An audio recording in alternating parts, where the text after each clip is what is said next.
पश्चिम बंगाल के उत्तर 24 परगना जिले के बशीरहाट के हसनाबाद में भारत बांग्लादेश सीमा के काटाखाल इलाके में बांग्लादेशी ड्रोन देखे जाने से इलाके में दहशत व्याप्त है। पूरी खबर देखिए।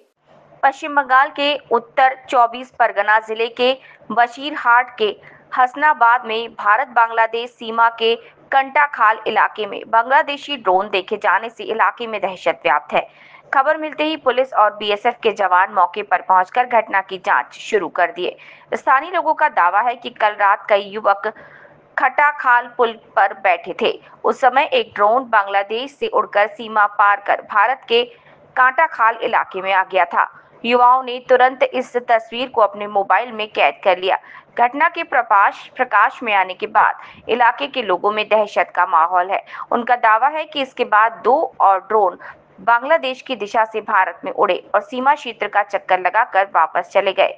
हसनाबाद पुलिस थाने को सूचना दी गई। हसनाबाद और हिंगलगंज थानों की पुलिस तुरंत घटनास्थल पर पहुंची।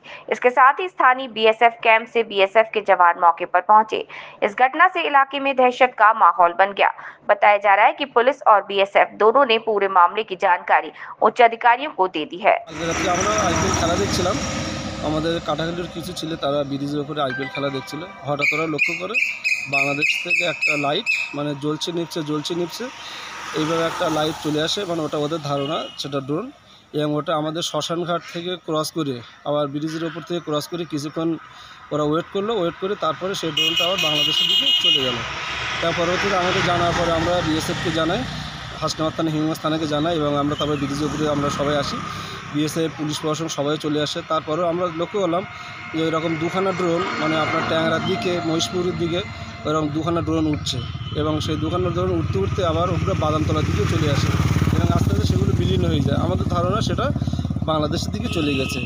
যাই হোক, এই বর্তমান ভারত পাকিস্তানে একটা যুদ্ধের আবহাওয়া চলছে। কিছুদিন আগে তার শান্তি চুক্তি হলো, এবং সেই জায়গায় দাঁড়িয়ে পাকিস্তানকে মদত দিচ্ছে বাংলাদেশ, বা পাকিস্তান বাংলাদেশকে মদত দিচ্ছে। বর্তমানে বাংলাদেশের যে তদারকি সরকার, সেও টালমাটাল অবস্থার মধ্যে আছে। ঠিক সেই রকম জায়গায় দাঁড়িয়ে যদি বাংলাদেশ এই ড্রোনটা যদি ভারতবর্ষে পাঠায়, তাহলে এটা সত্যি মানে খুবই আতঙ্কের ব্যাপার। কারণ আমাদের দুটো ব্রিজ আছে, কাটাখালি ব্রিজ এবং হাসনাবাদ ব্রিজ, আমাদের যোগাযোগ মাধ্যম এটা শহরের সঙ্গে গ্রামের, এবং যদি ওদের ভবিষ্যতে যদি কোনো সমস্যা হয় তাহলে আমাদের খুব ক্ষতি হয়ে যাবে, এবং সেই জন্য এলাকার মানুষ খুবই সন্ত্রস্ত ভীত। আমি এক খরিদ্দারের কাছে জিজ্ঞাসাবাদ করলাম, ও আমাকে বললো যে এই ব্যাপার কালকে বিএসএফ এসেছিল, থানা এসেছিল, ওই করতে করতে কী উড়েছিল ওখানে? ওটা ড্রোন উড়িয়েছিল। তোমরা কি স্থানীয় বাসিন্দার? এখানে স্থানীয় বাসিন্দা। আতঙ্কে আছেন আপনারা এখানে? সেটা তো অবশ্যই থাকছে। কী নাম তোমার? অজয় জানি।